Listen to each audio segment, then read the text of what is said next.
The 25% tariffs come into effect today against Canada and Mexico of all products going into the United States. Well, what do we do from here?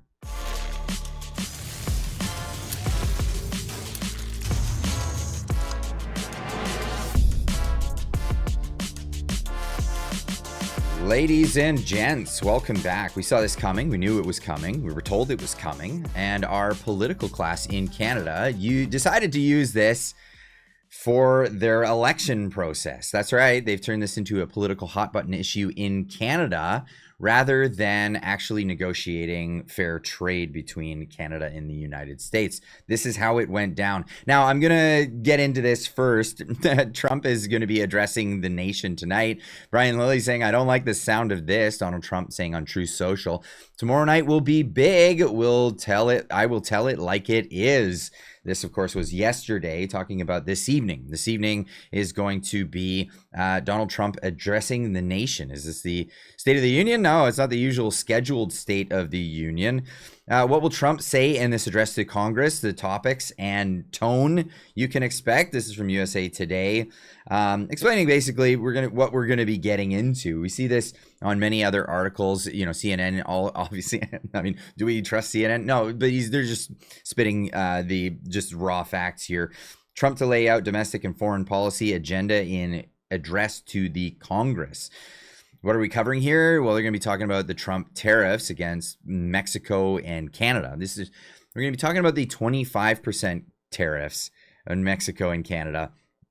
This has been some confusion because Donald Trump has mentioned, yes, the tariffs will come into effect April 1st. Yes, they'll be coming into effect on March 4th. There's been confusion on this one. Well, the reason why is because people have not been paying attention, and we'll get into that because there are two rounds of tariffs that are going to be taking place, and a lot of people, I don't know, it almost seems like the Canadian media is trying to use this as like Trump is deranged. He doesn't know what he's talking about. He's not even familiar with his own plan. No, there has been two plans, two different sets of tariffs. We'll get into that briefly in a moment here. But the other things that are going to be discussed are the Ukraine aid pause. He's not giving any more money to Ukraine. We learned that he was trying to negotiate a peace settlement. It looked like it was going to go through, and then there was that confrontation with Zelensky. And then there's a time of upheaval, a bunch of things that he will be addressing. I'm looking forward to it. I can't wait to see what he has to say. But when it comes to the tariffs, the 25% tariffs, this is what he had to say to the news as they asked, will there be a possibility of, a last minute negotiation like they did last time? On the tariffs, is there any room left for Canada and Mexico to make a deal before midnight? And should we expect those Chinese tariffs, the extra 10%, to take effect tomorrow? No room left for Mexico or for Canada. No, the tariffs, they're all set. They go into effect tomorrow.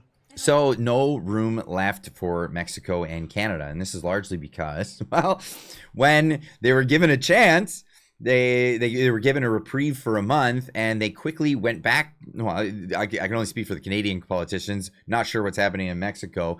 But in Canada, all the political leaders went back to the public in Canada and bragged how they're going to fool Trump into thinking that they were doing something at all. Even the National Post wrote an article here, National Post, saying, if you want a thriving, the F word, the bad stuff, in Canada trade in your country, attracting a heavily armed cartels, super labs, and large growing market of users subsidized by the government and unimpeded by law enforcement, just do everything Canada has been doing. That's right. Just keep doing what Canada has been doing. Now, this is obviously the reason why we're still staring these tariffs in the... Actually, they're implemented as of this morning, and we're going to have some serious issues because of this. Now, let's get into the other round of tariffs. Now, the other round of tariffs that'll be taking place on April 1st is a different story altogether. Now, I talked about this on the channel, and I don't see a lot of the media talking about this, and I don't know why. It almost seems as if they're doing this on purpose, not talking about this round of tariffs, because I think they're trying to create the confusion as if Donald Trump is confused on all of this stuff. by giving different dates. But no. This is a different round of tariffs. And he's talking about having a fairness reciprocal tariff.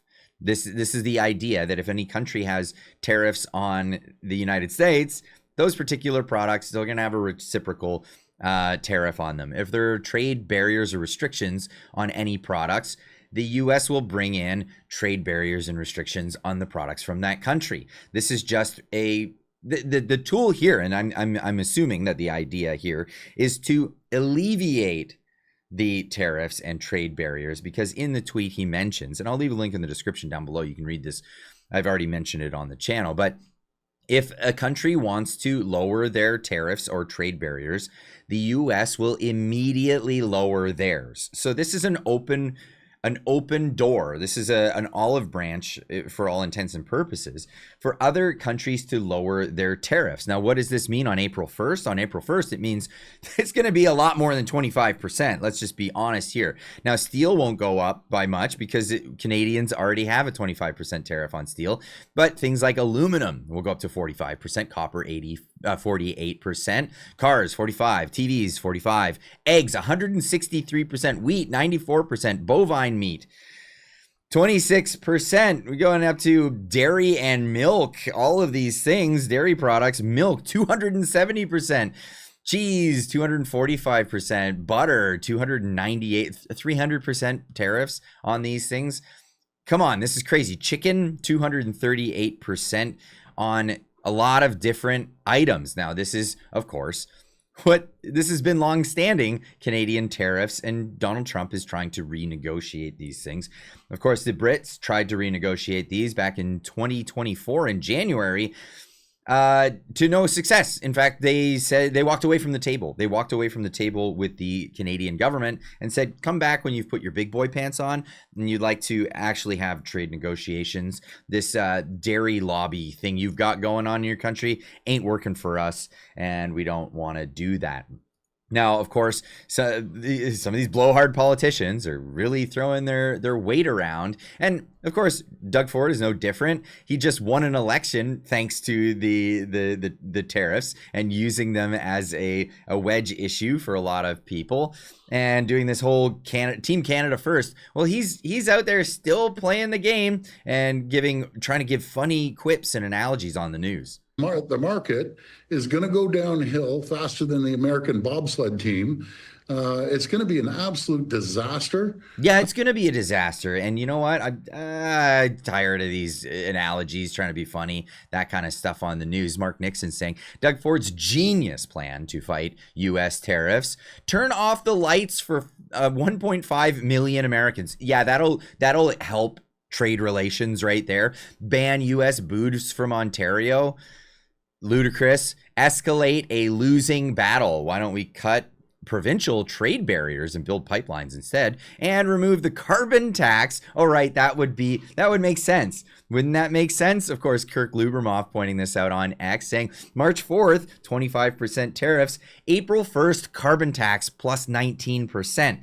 19% more than it was before. This is crazy. Meanwhile, the House of Commons of Canada, yeah, that's right, they're empty. They're empty. This is where we're at. Now, if there was a House of Parliament, would it be very sensible? Let's just say at this time, the opposition when it comes to these tariffs isn't very, well, let's just say they're not opposing the other side. This is Pierre Poilievre having the same exact rhetoric as the Liberals or the NDP when it comes to the tariffs. Of course, the tariffs, remember, were about border security and about the bad stuff coming over the borders and bad people coming over the borders. But what I can say is that we need a Canada First agenda that will protect us against these unfair and unjustifiable tariffs. And that Canada First plan must include retaliatory tariffs to deter the attacks on our economy. It must include a strong border to protect our people against drugs, guns, and terrorists. Well, that's sensible, but the tariffs, the retaliatory tariffs are not a good option here for Canadians. In fact, Rupa Subramanya posting this on X saying, Why isn't Pierre Poilievre making the case for not retaliating against US when the economics is very clear that retaliatory tariffs on the US will have minimal effect on them, but will be doubly devastating for Canada? Why is he in lockstep with Trudeau, especially on this one thing? And, you know, to be fair, Pierre Poilievre is only lockstep on 2 issues. Well, that would be the retaliatory tariffs and the one thing that every politician is sweating about in Canada right now. Not sure why they all have the same opinion on this particular issue, but I'll tell you what, it is definitely not helping the Conservatives in the polls right now. That's for another video, I think, altogether. But I'd love to hear what you guys have to say about this. Absolutely. Devastating. This is going to be devastating for especially the province of Ontario, the province of Quebec. It's going to be devastating across the board. But when you look at the auto industry, it's going to shut down immediately. And there are already plans in the works to pick up manufacturing from Canada and move it to the United States so that they don't run into this issue again. The markets are kind of frantic about this one, but it's not going to be good. This won't be good for Canada. Leave a comment in the comment section down below. Let me know what you think, and we'll see you in the next one. Keep on trucking.